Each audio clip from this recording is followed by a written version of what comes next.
Assalamualaikum warahmatullahi wabarakatuh. Bismillah, alhamdulillah, wassalatu wassalamu ala rasulillah wa ala alihi wa sahbihi wa mawalah amma ba'd.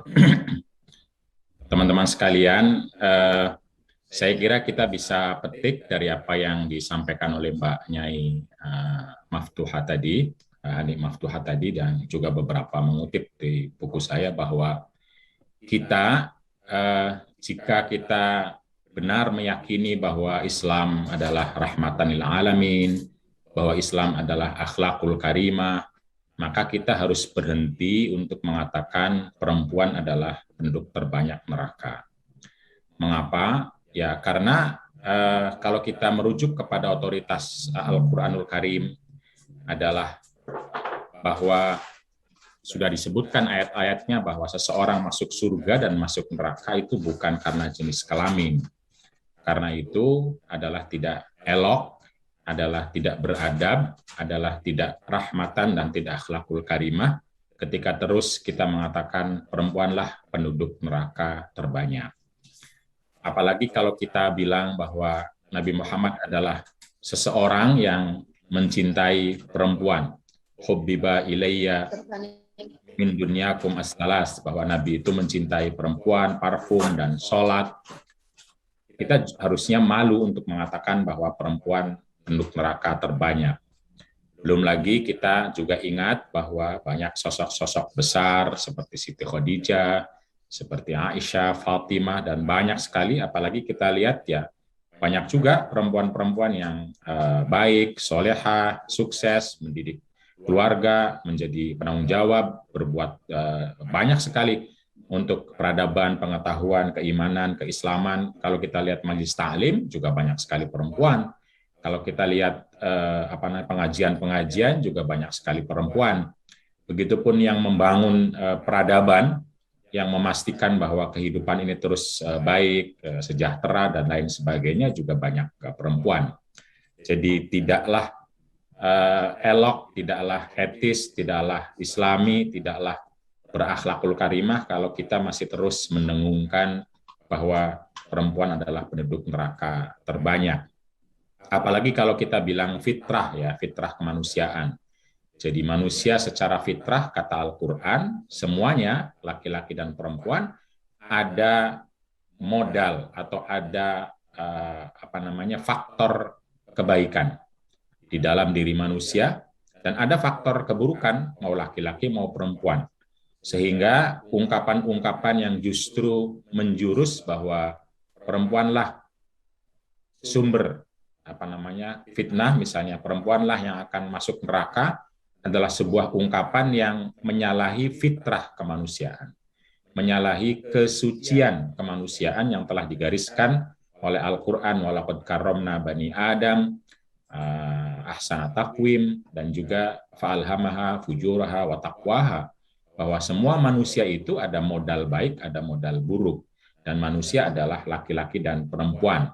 Sebagaimana sudah disebutkan oleh Mbak Nyai juga soal neraka itu manusia, dan manusia itu bisa laki, bisa perempuan. Nah, karena itu harusnya kita berhenti untuk terus menyatakan atau membiarkan bahwa perempuan adalah penduduk neraka terbanyak. Dan kalau kita mubadalahkan atau kalau kita seimbangkan, juga sesungguhnya kan apa yang disebutkan bahwa laki-laki adalah akan masuk surga karena amalnya, perempuan akan masuk surga karena amalnya. Mengapa? Karena jenis kelamin saja lalu perempuan masuk neraka? Kan tidak. Malaikat itu tidak ditugaskan untuk melihat jenis kelamin, tapi melihat iman, amal, dan juga tentu saja anugerah dari Allah Subhanahu wa Ta'ala.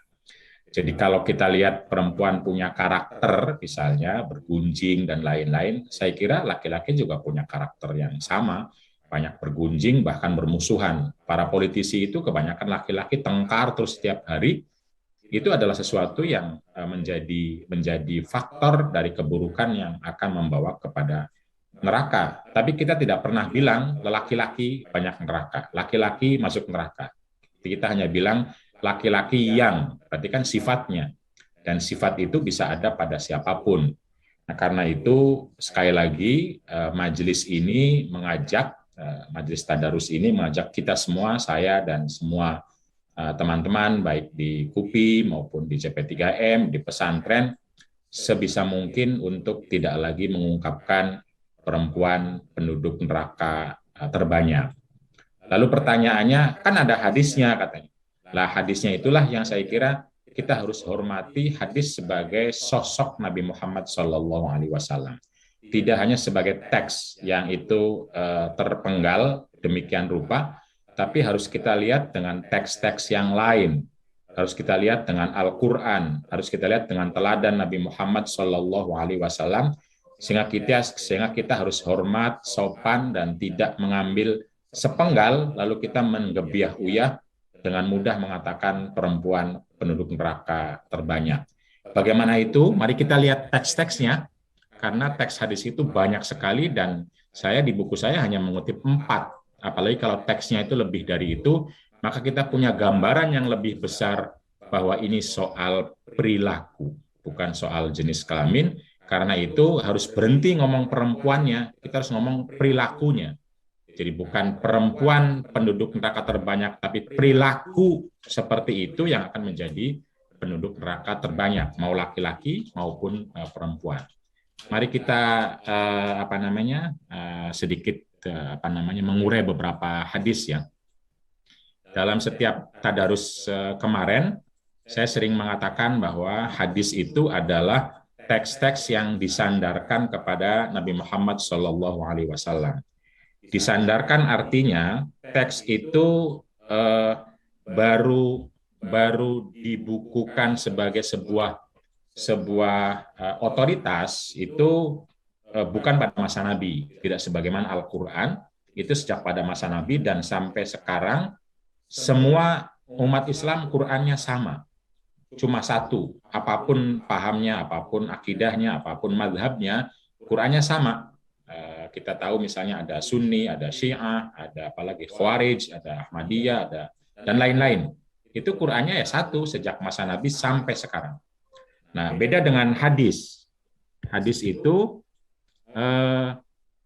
berbeda, bahkan bukunya saja berbeda, apalagi teksnya berbeda. Jadi kita tahu misalnya di Sunni itu contoh, kita punya Sahih Bukhari yang kita anggap sebagai paling sahih setelah Al-Quran.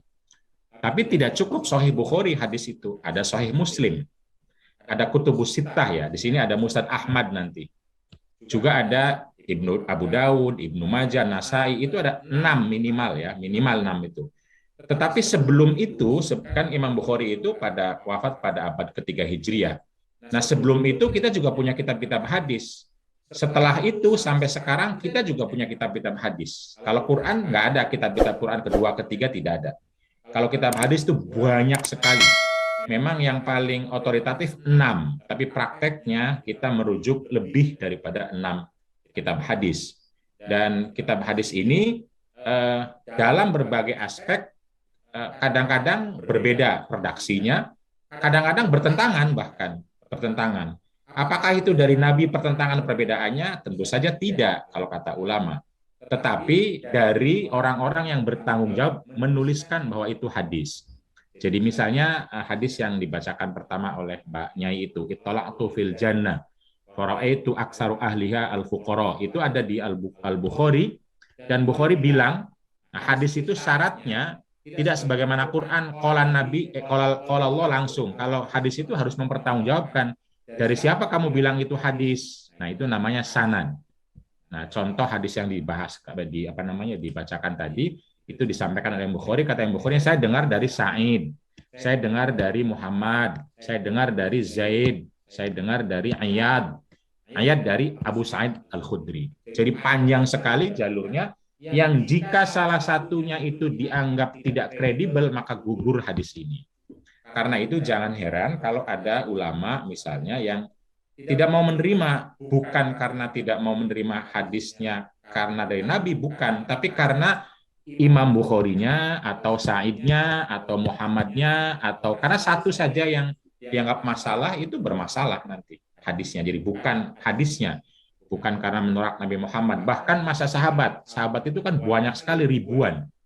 Kalau untuk Al-Quran semua sahabat sepakat, kalau untuk hadis masih ada berbagai versi, ada perbedaan, ada yang menolak, ada yang menerima pada masa sahabat sendiri, belum lagi masa tabi'in dan lain sebagainya. Nah, kesadaran itu untuk membuat kita harus memastikan bahwa penerimaan kita kepada hadis harus dalam konteks yang lebih besar, yaitu cita-cita Nabi Muhammad SAW untuk rahmatan lil alamin dan akhlakul karimah. Karena itu setiap ada hadis ketika mau kita sebarkan, pertanyaannya adalah apakah itu merepresentasikan rahmatan lil alamin dan akhlakul karimah atau tidak? Kalau tidak harus hati-hati, karena jangan-jangan pemaknaan kita itu tidak korelatif dengan gagasan besar Nabi Muhammad SAW. Jadi seperti teks hadis ini misalnya, ini kalau disebarkan begitu saja kan kesannya, mari kita baca hadisnya, bahwa penduduk ahli surga itu orang fakir, orang miskin, sementara penduduk ahli neraka kebanyakan perempuan. Nah, miskin sama perempuan kan tidak apple to apple. Kalau miskin itu sesuatu yang bisa diubah, orang kaya bisa jadi miskin. Kalau perempuan, sesuatu yang nggak bisa diubah gitu loh. Nah, ini kan kesannya lu tidak fair, tidak adil. Ada orang yang dilahirkan perempuan langsung menjadi penduduk neraka terbanyak. Sementara miskin itu adalah sesuatu yang orang bisa berubah gitu loh. Nah, karena itu kalau kita pandang seperti ini kayaknya nggak mungkin deh sesuai dengan rahmatan lil alamin dan akhlakul karimah. Karena itu ya bisa, kalau kita punya kesempatan ya bisa kita baca hadis-hadis yang lain. Kalau tidak ya harus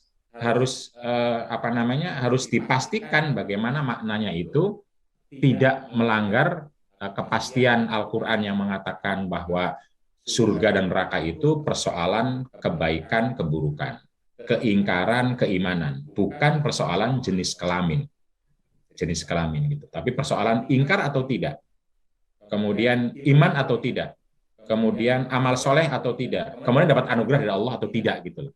Kalau anugerah Allah hanya pada laki-laki, Allah tidak adil dalam konsep banyak orang diberikan sebagai perempuan misalnya. Nah, karena itu ini tanda tanya.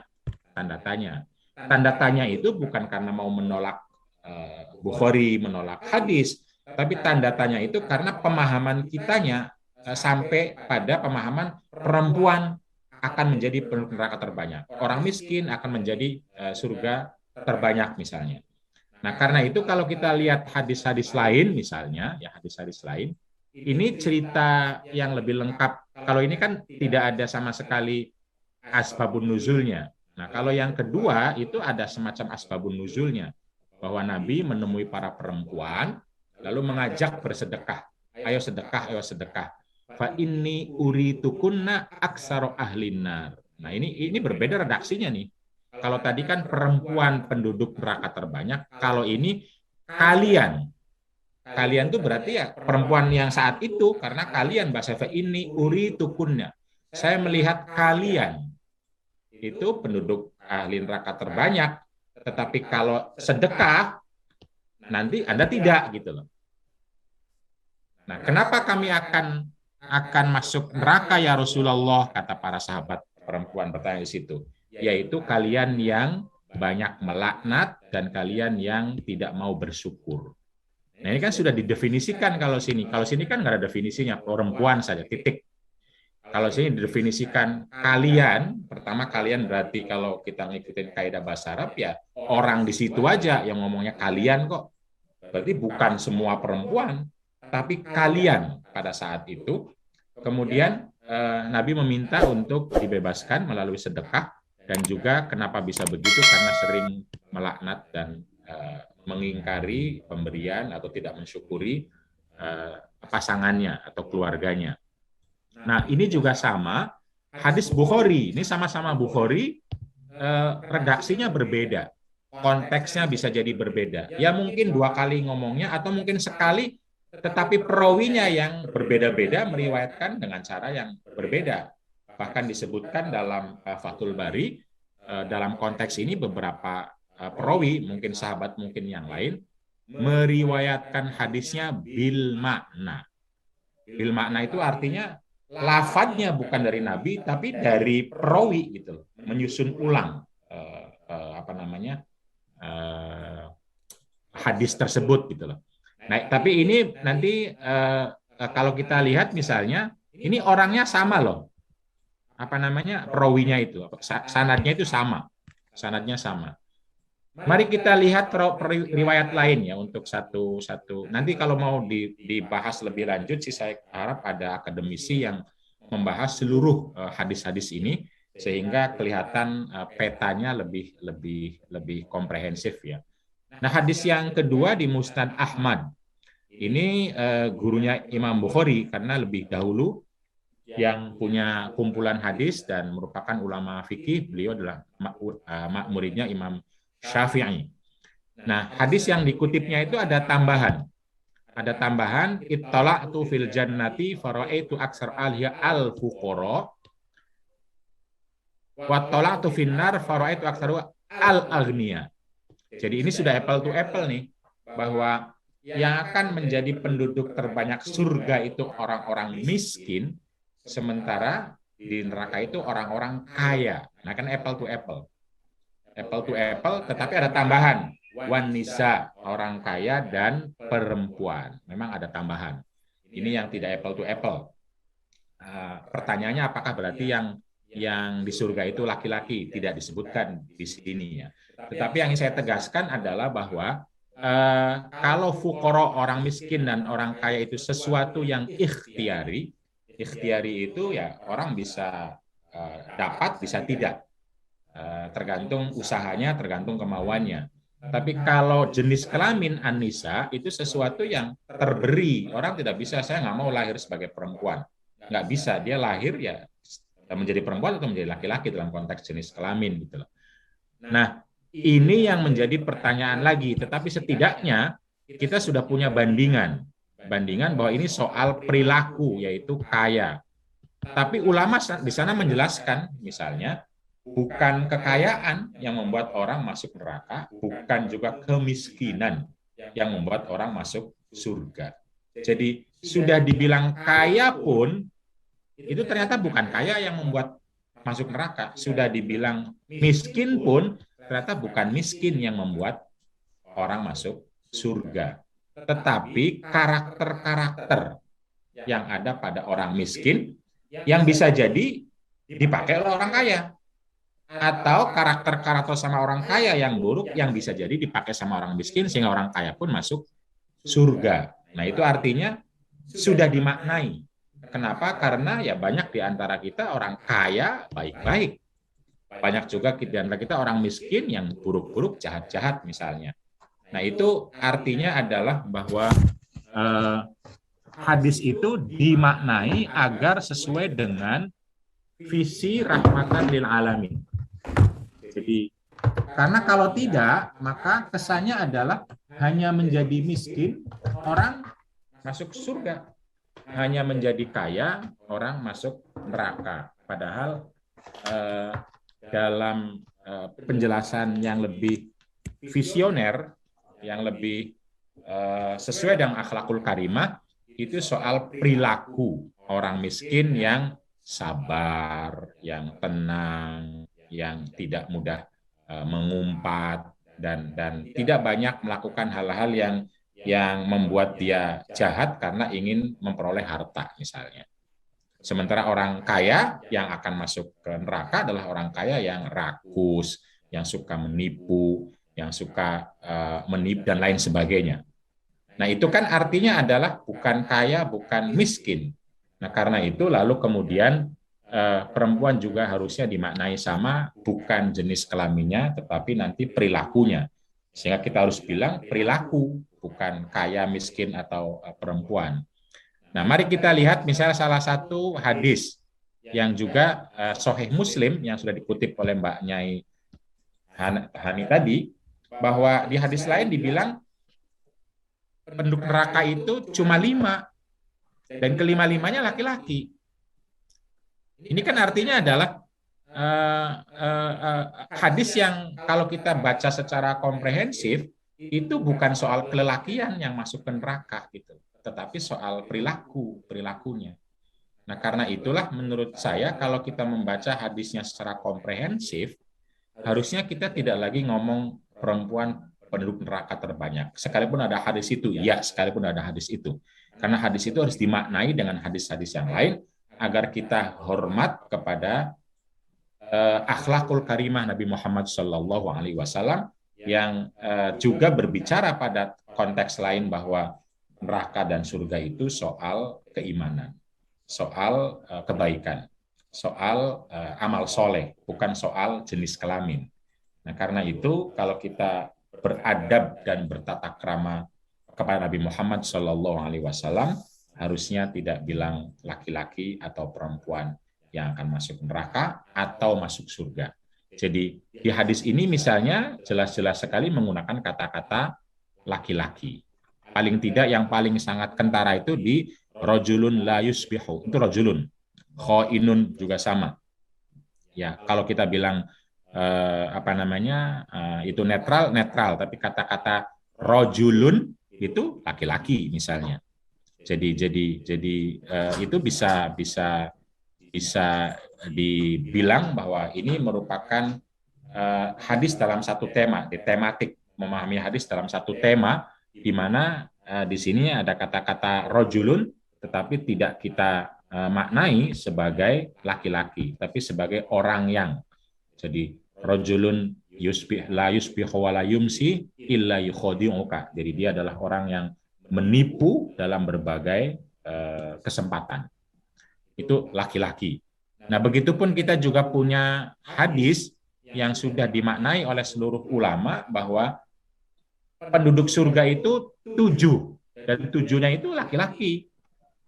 Ini kalau kita bilang laki-laki saja tanpa ada yang-yangnya, maka kesannya adalah jenis kelamin gitu loh. Padahal kan ada yang-nya, sehingga laki-laki ini harusnya gugur. Karena bukan kelelakian yang membuat masuk surga, tapi amalnya itu. Nah, ini untuk kalau ini sudah dimaknai oleh ulama, minimal oleh Imam Ibnu Hajar Asqalani, bahwa hadis terkait dengan sab'atun yudhilluhumullah fi dhillihi, sekalipun ada kata-kata rojulun, kata-kata syabun, kata-kata rojulani, kata-kata rojulun zakarullah, itu jelas sekali kata-kata laki-laki. Kata Imam Ibnu Hajar Asqalani, kelelakian di sini tidak berlaku. Karena bisa laki, bisa perempuan, ketika mengamalkan hal tersebut akan menjadi penduduk surga. Nah, karena itu saya sedikit kutip di Ibnu Hajar Asqalani, jilid ke-6, yang mengatakan bahwa ada hadis lain yang mengatakan, misalnya ya di kitab ini, wastadalla Abu Hurairah bihadzal hadisi, hadis lainnya bukan hadis yang ini, ala annan nisaa fil jannati aksaru minar rijal. Ini akhrajahu Muslim. Jadi ternyata ada hadis lain yang bisa dipahami bahwa di surga pun ternyata penduduk terbanyaknya perempuan. Nah, itu gimana itu? Tentu saja kalau melihat penjelasannya seringkali untuk kepentingan laki-laki penjelasannya ya. Misalnya begini, penduduk perempuan di surga itu ya untuk melayani laki-laki. Penduduk neraka terbanyak itu perempuan itu karena dia tidak melayani laki-laki. Nah, ini kan lagi-lagi subjeknya laki-laki, sehingga Islam itu kita jelaskan hanya rahmatan lirrijal, tapi tidak lin nisa. Kalau kita bilang rahmatan lirrijal sama lin nisa, maka seharusnya kita bilang bahwa perempuan yang masuk surga, laki-laki yang masuk surga, ya karena iman, karena amal, karena perilaku, karena kebaikan yang dilakukan, karena kepada orang dan lain sebagainya, sehingga bukan jenis kelamin gitu loh.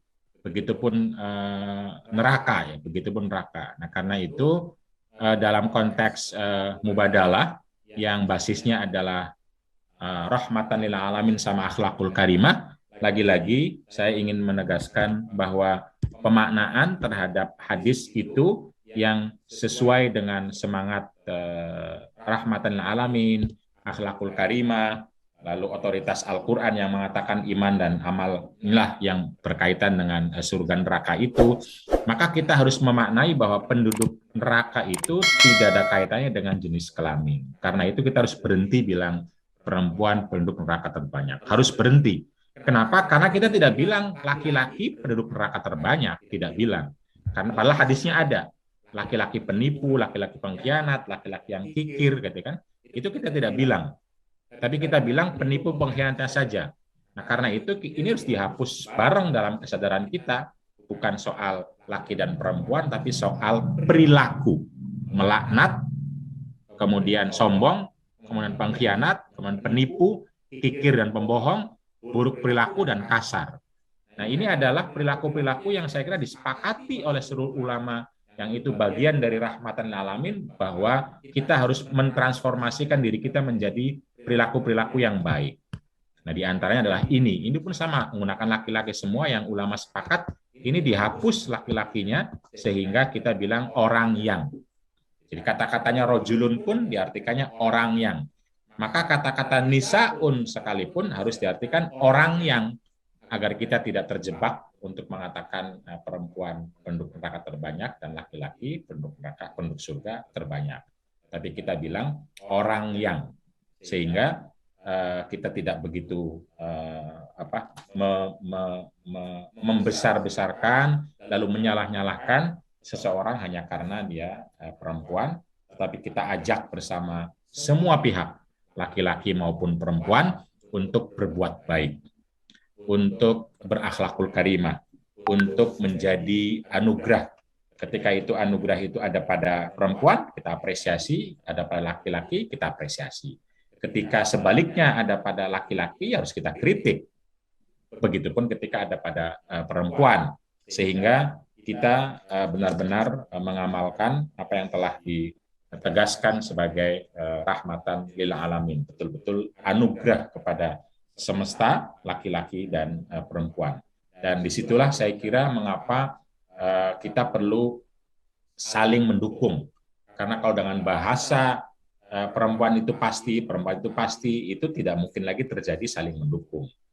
Kita perlu saling menolong, kita perlu saling mencintai satu sama lain, kita perlu komunitas yang khairu ummah, dan kita juga harus sadar bahwa sebagaimana ditegaskan oleh Al-Quran, bahwa manusia itu punya fitrah, punya kesucian, punya basis kebaikan, yang itu bisa tentu saja diselewengkan, tapi penyelewengannya itu bukan karena jenis kelamin, tetapi karena karakter-karakter yang itu ada pada laki-laki maupun perempuan. Dan kita perlu terus berbuat baik, terus berdoa, terus beribadah, agar supaya kita ada pada jalan yang lurus. Ihdinas siratal mustaqim. Lurus artinya adalah rahmatan lil alamin, artinya. Lurus artinya adalah berakhlakul karimah, dengan tidak mendiskriminasi perempuan hanya karena dia berjenis kelamin perempuan. Saya kira itu sebagai pemantik, mudah-mudahan para dai-daiyah besok sudah lagi berbicara untuk sama-sama mengajak orang untuk berperilaku baik dan meminta untuk siapapun tidak berperilaku buruk tanpa memberi stigma kepada perempuan terutama dan juga kepada laki-laki. Begitu Mbak Nyai Hani, terima kasih. Wassalamualaikum warahmatullahi wabarakatuh.